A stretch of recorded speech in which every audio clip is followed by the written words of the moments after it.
Don't you think it's fair also to ask him, I know your stance on this, how come we don't have a health record? We don't have a college record? We don't have a birth certificate. Why, Mr. Obama, did you spend millions of dollars in courts all over this country to defend against having to present a birth certificate? It's one thing to say, you've seen it, goodbye. But why go to court and send lawyers to defend against having to show it? Don't you think we deserve to know more about this man?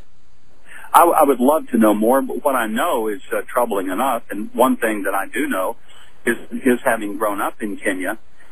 His view of the Brits, for example, very different than the average American. When he gave the bust back to Winston the Brits, Churchill, Winston Churchill, a great insult to the British.